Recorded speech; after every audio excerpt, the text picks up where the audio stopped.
Hello, Erica here, and it is time for Dewey's 24-hour readathon, which I am so excited about.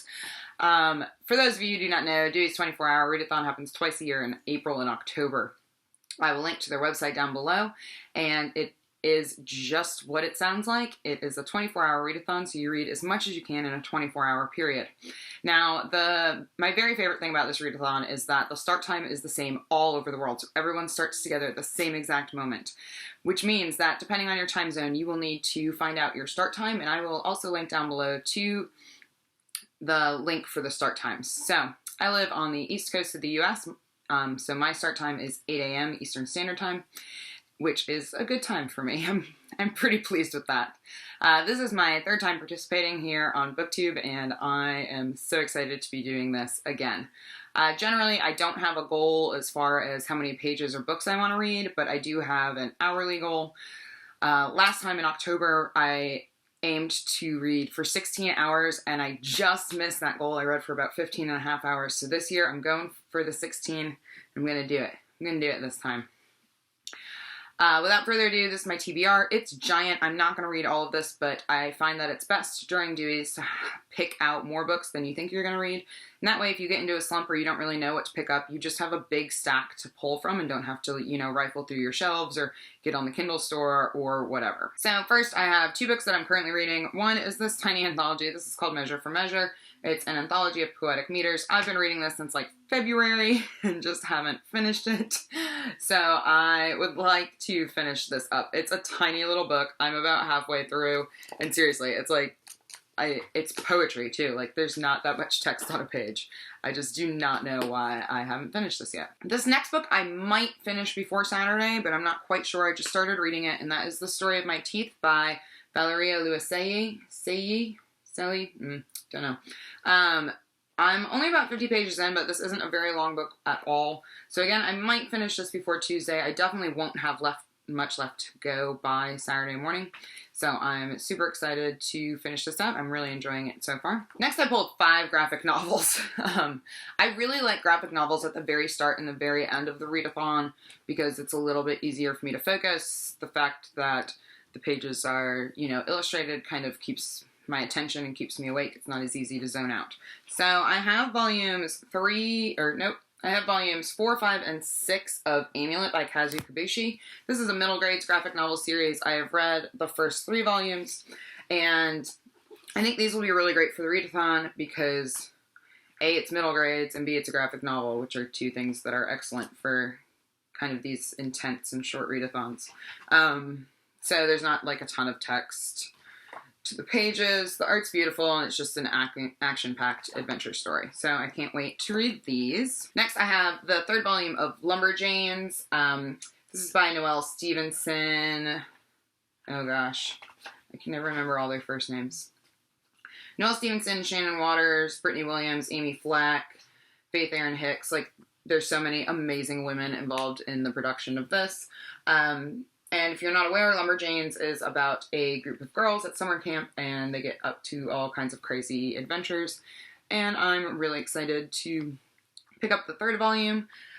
And I think, again, this will be great for readathon. I might save this for kind of later in the day when I start to flag, because I know it's going to be really fun. Next, I have Paper Girls by Brian K. Vaughan and Cliff Chang.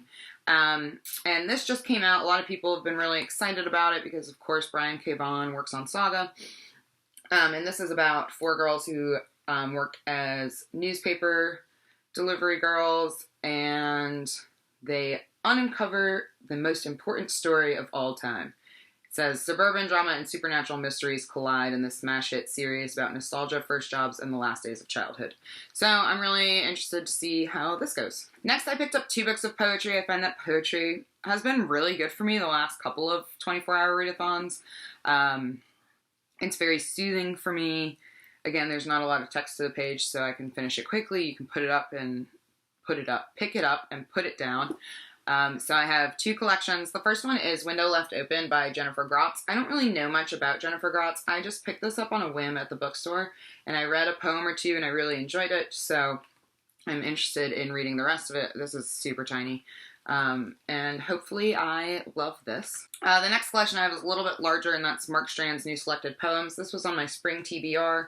I was a huge fan of Mark Strand when I was in college, but I've never really read an entire collection of his. I just have a few poems that I'm obsessed with.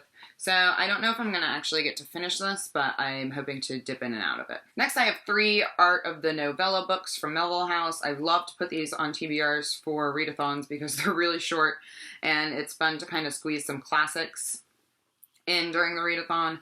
So these I've actually all put on readathon TBRs before and have never actually gotten to, but I have The Dead by James Joyce, The Man That Corrupted Hadleyburg by Mark Twain, and The Lifted Veil by George Eliot, which I was actually supposed to read during the last Dewey's readathon and did not get to, so hopefully I'll get to this one this time.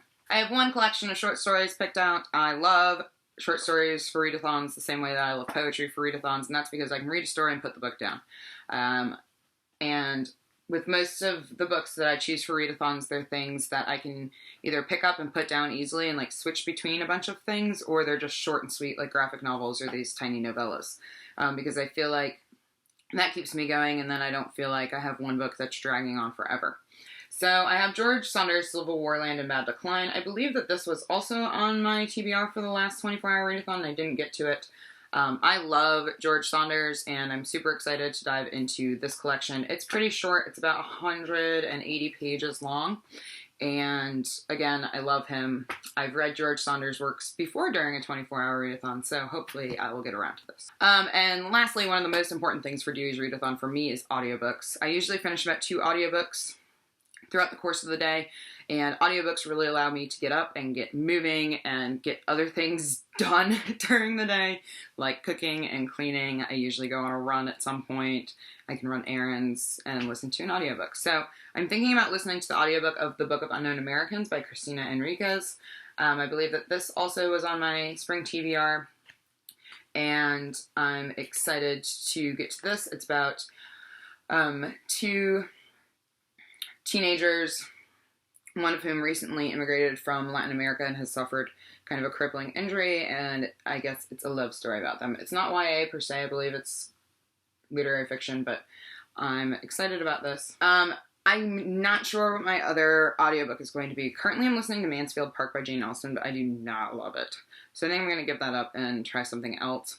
I thought about listening to A Wrinkle in Time by Madeline L'Engle, because I've never read the full Wrinkle in Time quartet from start to finish, so I thought that would be interesting.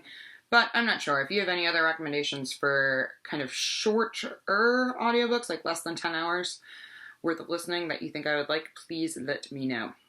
And of course, I do listen to my audiobooks speeded up, which is how I'm able to finish 2 throughout the day. So that is all for my TBR.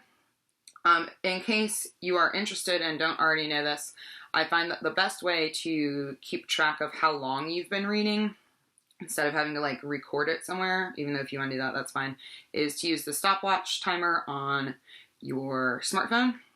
So if you just start it every time you start reading and stop it every time you take a break, it'll add up during the day as long as you don't clear it out. So that's what I always do. I will be on Twitter and Instagram all day long, and super exciting, I am hosting a challenge this year. So there are hourly challenges during Dewey's 24-hour readathons that volunteers host. I'm hosting the Hour 20 challenge, which will be 4 a.m. my time, but I will have a very short instructions video going up around 3:45 in the morning Eastern Standard Time during Hour 20. So keep your eyes peeled for that. I'm really excited. I'll be giving away some prizes, and I cannot wait. If you are joining in for Dewey's 24-hour readathon, please let me know down below if you have a TBR video or blog post or what have you. I'd love to see it. And again, follow me on the 23rd on Twitter and Instagram. My tweets get really weird around 3 o'clock in the morning, so it's sure to be a good time. Thank you all so much, and I'll see you next time. Bye!